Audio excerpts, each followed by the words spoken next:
My sister-in-law, Sil, has cut all ties with me and hubby, telling us that she wants nothing to do with us ever again because their mother, Mil, asked her for $10 and we had the audacity to side with Mil when Sil refused. Sounds petty? It is. Sounds simple? Not exactly. For context, this story doesn't occur in the US.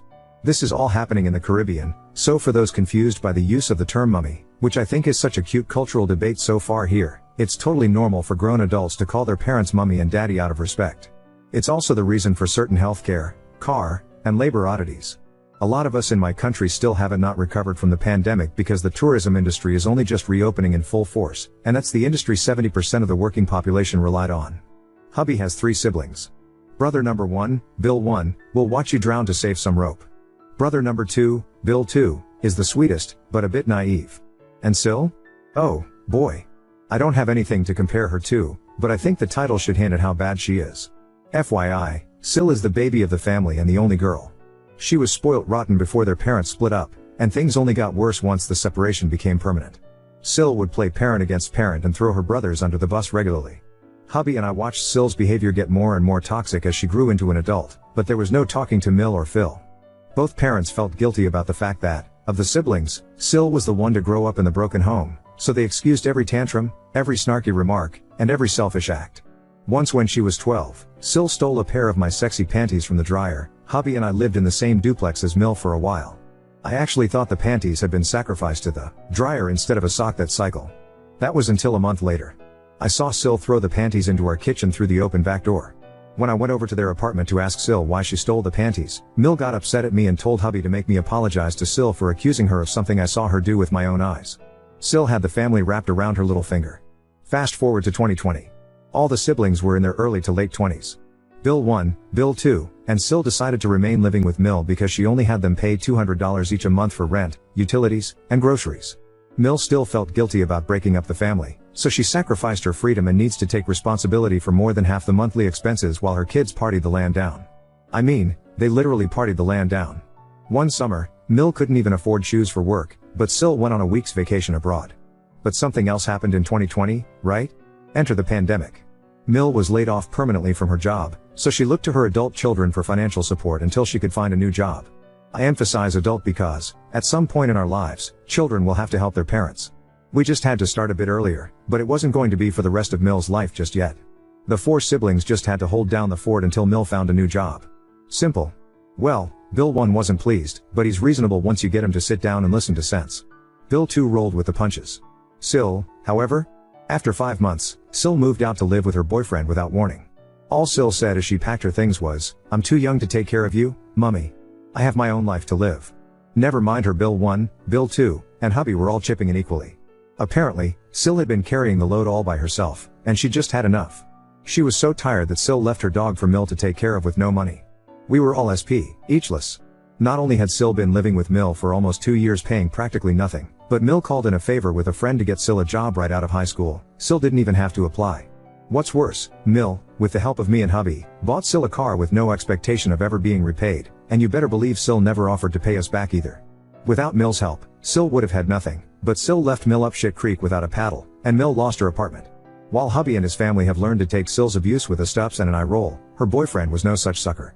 Sil's boyfriend dumped her after a year, the saint. I'm surprised he held on that long, and told Sil to scram. And guess who she came bawling back to? Mil. And guess who took her in without a peep? Mil.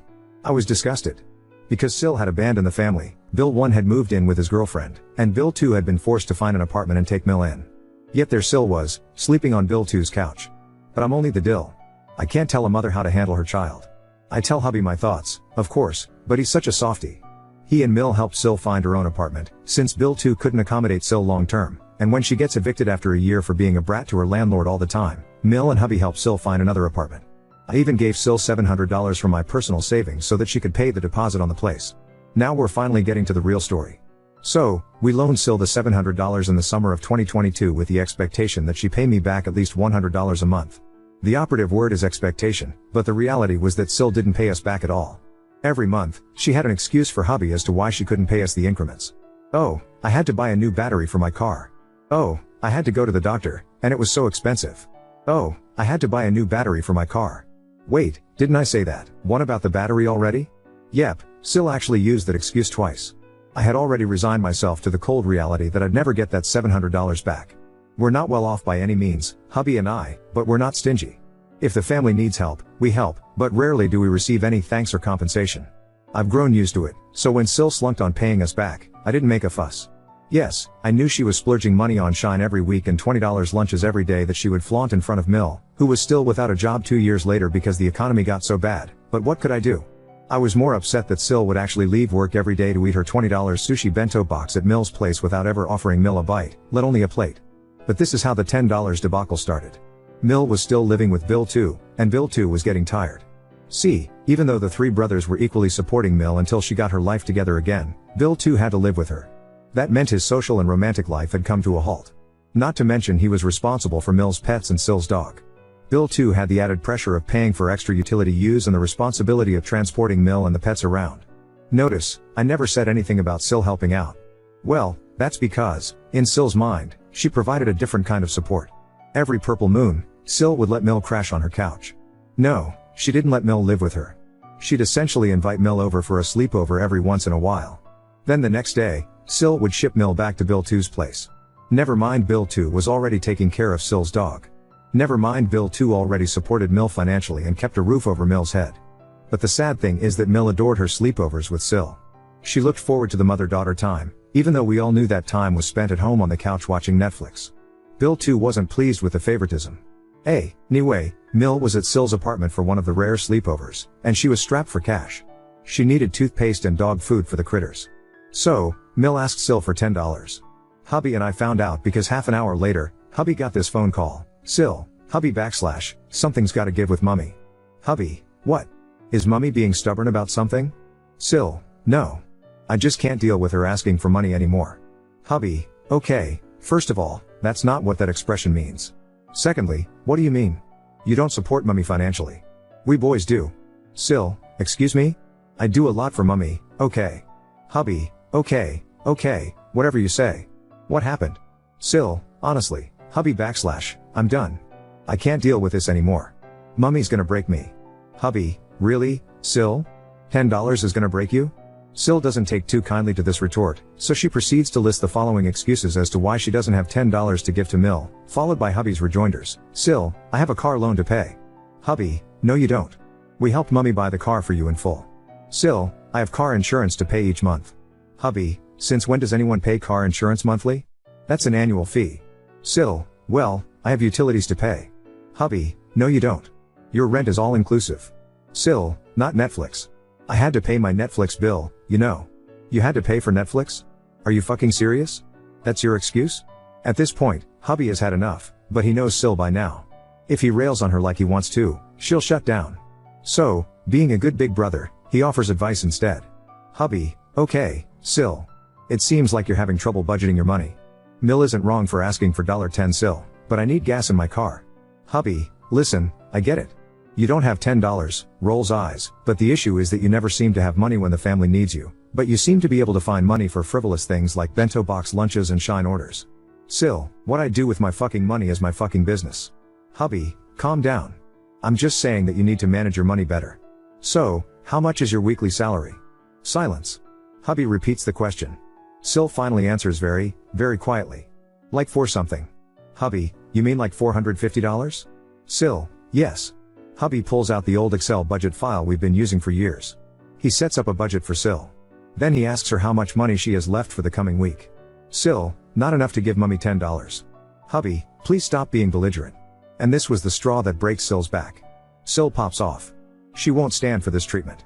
Hubby has no right to make Sil feel bad for not giving Mill $10. If Sil says she doesn't have $10, she doesn't have $10. Why is everyone always so mean to her? Why is everyone always attacking Sil? After all Sil does for Mill, no one respects her. Sil lets Mill sleep on her couch. Sil lets Mill use her Netflix. Hubby, oh, bravo. You let mummy sleep on your couch and soak up the internet your landlord pays for. Thanks to you, mummy doesn't have to sleep on the street tonight. Sil, you know what? Maybe she fucking should. I'm not the mother. I have my own money and my own life to live. If I want to buy fucking sushi every day for lunch, I should be able to. Hubby, yeah, you can afford to eat sushi every day, but you haven't paid Op back a single cent of the $700 she loaned you in the summer for the roof over your head. Sil, you know what? Fuck you, Fuck op, and fuck mummy. I'm done with this family. Then she hangs up. People, within 2 minutes I get a notification from my bank. Remember how Sil had so many expenses and couldn't afford to pay us back that $700? Remember how she had so many bills that month that she couldn't give Mill $10? Well, raskla, Sil sent me the full $700. She had it the entire time. She'd simply decided for months that she wasn't going to rush to pay it back. Hell, she probably thought she'd never pay it back at all. But that's not the worst of it. Mill calls. She wants to know what happened. Sil called her minutes before to tell Mill that she'd transferred $50 into Mill's account, and that would be the last $50 Mill was ever going to get from Sil. Sil then told Mill to have a nice life and to never contact her again. By damn. Of course, hubby is furious. The scheming brat had been cheating all of us. She'd taken the entire family for a ride. He tries to call Sil to reprimand her for being so evil to Mill, but guess what? Sil has blocked hubby everywhere. Mill and hubby talk about the situation. After all this, hubby is still concerned about Sil's well-being. Hubby tells Mill about the budget he'd worked on for Sil to help her. If she's only making $450 a week, Sil needs to be more careful with her money. Mill, $450? Sil doesn't make $450 a week. She makes $650. Read it, I literally fell to the floor. This bitch. Sil lied to hubby about her weekly salary just to get out of giving Mill $10 fucking dollars. At this point, Mill realizes Sil doesn't care about anyone but herself. It hurts because Sil is Mill's only daughter, but Mill agrees with hubby that this behavior can't be accepted. Hubby makes a pact with Mill to go no contact with Sil since Sil believes that she doesn't need her family. So then tell me why Bill 2 calls us a week later to tell us that Mill is babysitting Sil's new dog. You heard me. New dog. Not the dog Bill 2 is taking care of. Sil got a new dog, and the moment Mill saw Sil's name on her phone screen, she took the call. This was about 4 months ago now, and Sil and Mill seemed to be right as rain with each other. Even though Sil said point blank that Mill should sleep on the street, Mill accepted see her back with no request for an apology. As for us? Sil still has hubby blocked on all platforms. I guess we're the bad guys after all. How dare we call Sil out on her shit and make her feel bad for not giving Mill $10, right? Update 1. It has only been 9 months since hubby and I last spoke to Sil, which was when she blocked him after he told her she was an asshole for not lending their mother $10. It has been amazingly quiet and drama-free. Read about that shit here. Mill has found a great job and started legitimate therapy. Her whole life has turned around, and she has her own apartment and car again, and even friends. Mill and Phil finally finalized their divorce, and Phil seems to have gotten Sil in the split. Mill has little to no contact with Sil other than monthly check-ins via text. It's not what Mill wanted, but her therapist says it's for the best until Sil figures her shit out. Bill 2 has his space back to himself, and he's thriving in a better job. Hubby has finally learned to distance himself from his family's problems, so we've been enjoying the peace. I may return with some of the drama that we've re-witnessed secondhand, but that drama does not affect us nor are we personally investing our time or emotions into them. They're just karmically hilarious. Oop, Mill has both dogs, and they're doing well. Sil has a new dog that she adopted from her cousin just to show how kind she is. She seems to treat it well, but she has to or her cousin checks in on the pup from time to time. Update 2. Listen, karma is sweet.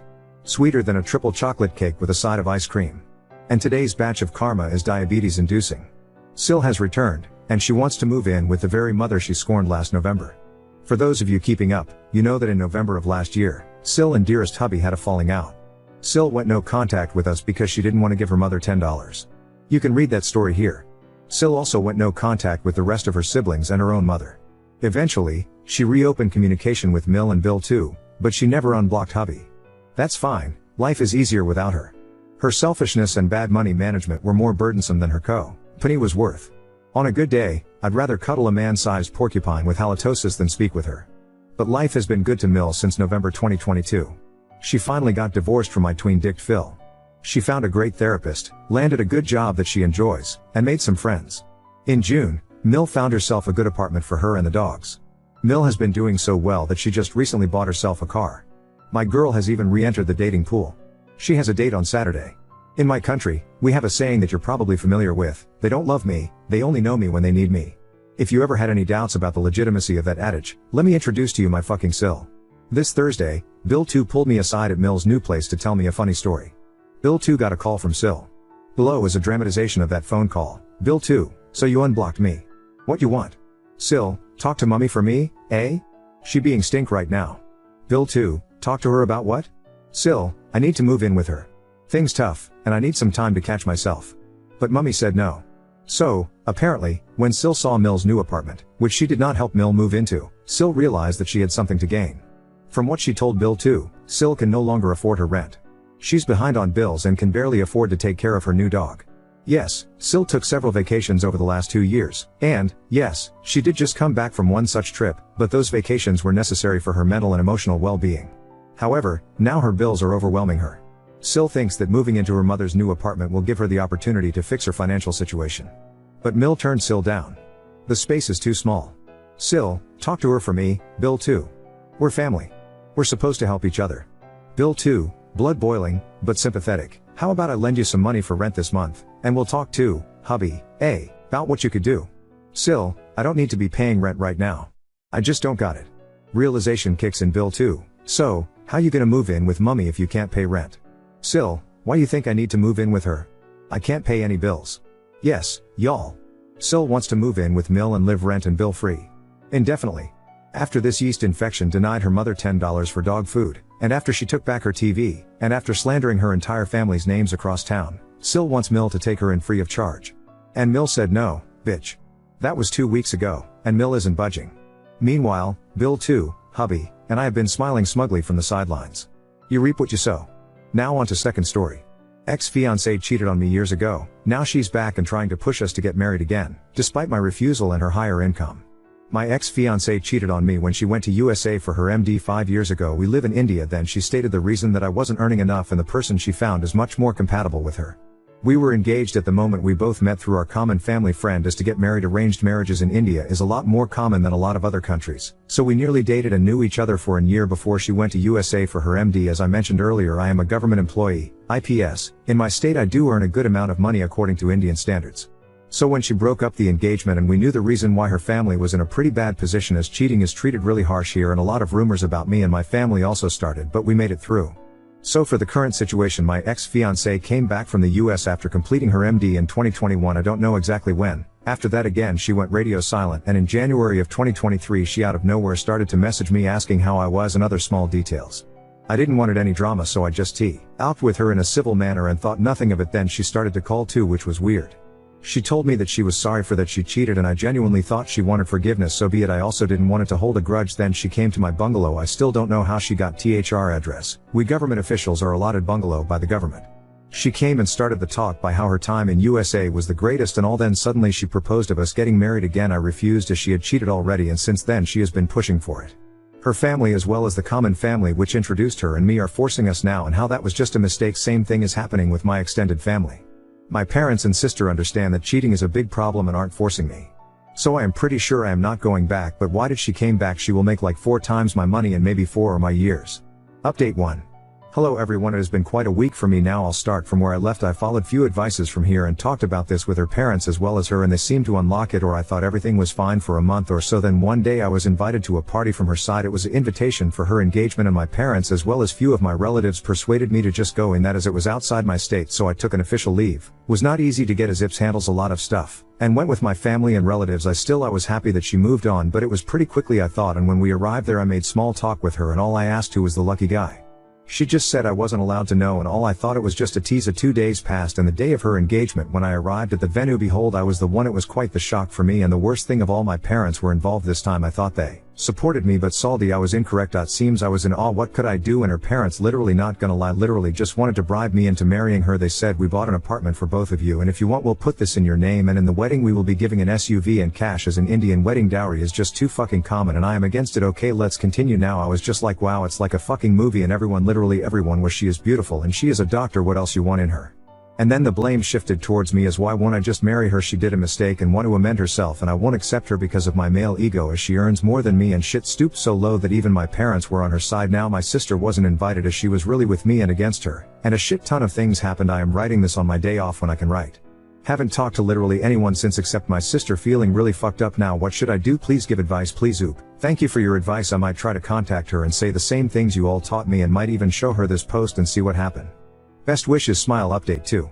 Hello Reddit, it's been a while since I last posted here. I have been nearly at the edge of a psychotic breakdown in the last 3 months and has been visiting a psychiatrist and not in a really good environment. So for the real update, after the stunt pulled previously, I didn't talk to my parents for nearly a whole month as I missed them. I went to visit them, and after a bit of small talk I told them I was disappointed that now even they were supporting her. They just shrugged and said I was being a big baby as I was so older now and they wanted grandchildren now. I was pretty sad after listening that they just told marriages are about sacrifices and blah blah blah. I was just listening to them and I got ahead of myself and asked if mom cheated on dad would he take her back. I would say I got ahead of myself and received a tight slap on my face. I just stood up and left, and after I returned to my bungalow you started receiving calls from them. I just ignored it, fought the day.